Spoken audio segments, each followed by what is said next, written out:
আমি আমার মুরগি পালনের 10 বছরের অভিজ্ঞতা থেকে বেশ কিছু পদ্ধতি নির্ণয় করেছি। আর এই পদ্ধতিগুলো অবলম্বন করার ফলে আমার খামারে কিন্তু কখনোই রানীক্ষেত রোগ হয় না ইনশাআল্লাহ। তো আমি আমার খামারে রানীক্ষেত রোগ মুক্ত রাখার জন্য যেসব পদ্ধতি অবলম্বন করি, আপনারা একটু এই বিষয়গুলা মনোযোগ দিয়ে শুনবেন।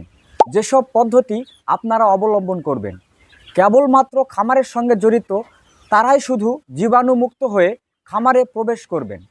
খামার যেন বেশ খোলামেলা হয়, বাতাস বাধাহীনভাবে চলাচল করতে পারে। রোগ জীবাণু ছড়ায় এমন পশু পাখি যেমন ইঁদুর, বিড়াল, কুকুর এসব যেন খামারে কখনোই প্রবেশ করতে না পারে, সেদিকে বিশেষভাবে লক্ষ্য রাখবেন। আপনারা অল্প জায়গার তুলনায় অধিক ঘনত্বে কখনোই মুরগি পালন করবেন না। আপনারা যখন অধিক ঘনত্বে গাদাগাদি করে মুরগি পালন করেন, তখন কিন্তু মুরগিগুলো বিভিন্ন রোগে আক্রান্ত হতে পারে। আর বিভিন্ন রোগের কারণেই কিন্তু মুরগিগুলোর অনেক সময় রানীক্ষেত রোগ হয়ে থাকে।